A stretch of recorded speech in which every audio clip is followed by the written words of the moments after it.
Iran's foreign minister says that U.S. President Donald Trump's new nuclear policy reflects greater reliance on nuclear weapons in violation of the Non-Proliferation Treaty. Mohammad Javad Zarif says the U.S. nuclear posture review brings humanity closer to annihilation, adding, quote, "No wonder doomsday clock is at its most dangerous since 1953. Top Iranian diplomat says Trump's stubborn insistence on killing the 2015 Iran nuclear deal stems from his dangerous imprudence. Washington's nuclear posture review was released on Friday. The review advocates a complete overhaul of the U.S. nuclear weapons infrastructure and calls for the development of new low-yield nuclear weapons. Earlier, Moscow denounced the policy as bellicose, anti-Russian, and deeply disappointing.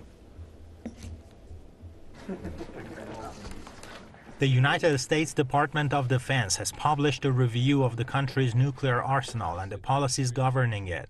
The 74-page document, dubbed Nuclear Posture Review, calls for revamping and diversifying the arsenal.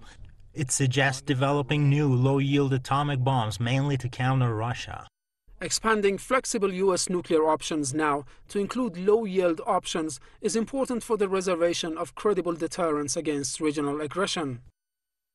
However, the proposed smaller nuclear warheads designed for submarine-launched ballistic missiles are still devastating. The low-yield weapons have strength of less than 20 kilotons.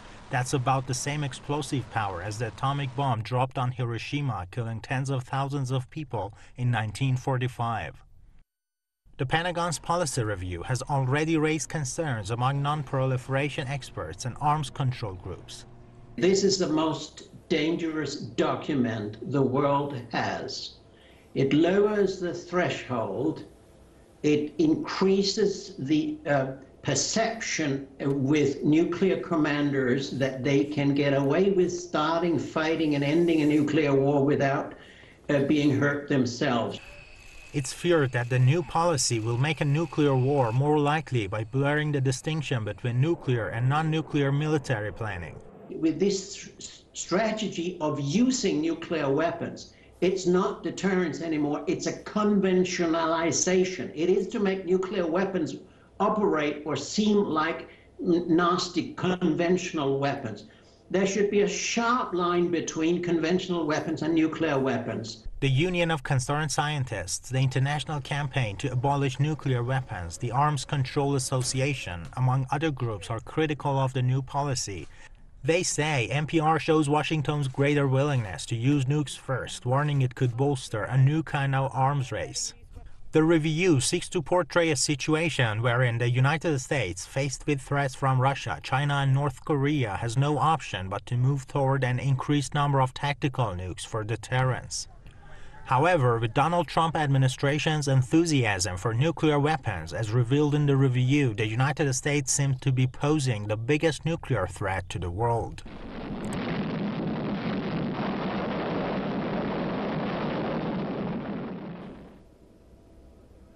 And joining us now out of Missouri for more on the stories, Mr. Dean Henderson, political commentator. Hello, Mr. Henderson. Nice to have you back on the program. Many critics are saying now this is only going to trigger another new nuclear arms race. Your thoughts, please. Yeah, it's just, honestly, it's pretty much par for the course. Historically, it's always been the United States that's driven the nuclear arms race, even though we like to, tell the people here, the lying mainstream media likes to tell them it's the Russians, that were the aggressor the whole time. It's ridiculous. The United States always drove the nuclear weapons industry. And there was a little break there. I guess, Reagan got the START talks going, and when the Soviet Union came apart, there was some positive things going in the right direction. But now it just seems like, Trump's a cowboy. Imprudence is a great word. It's the best word I've heard about from Zarif on this. And that's what it is. And you imagine a suitcase nuke in the hands of this guy. So, yeah, it's just ridiculous. It's just the peak of the empire and sort of, the beginning of the end to this empire. But it's just gotten so ridiculous over here. And Americans have become so paranoid.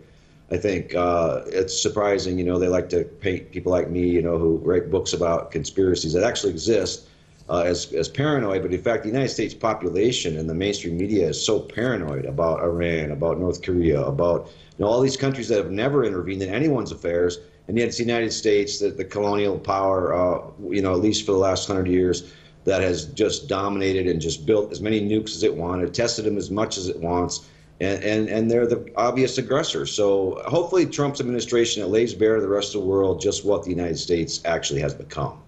But that's the thing, Dean. You're mentioning all this. Why does the U.S. push this narrative of nuclear disarmament all over the world when it exempts itself and Tel Aviv?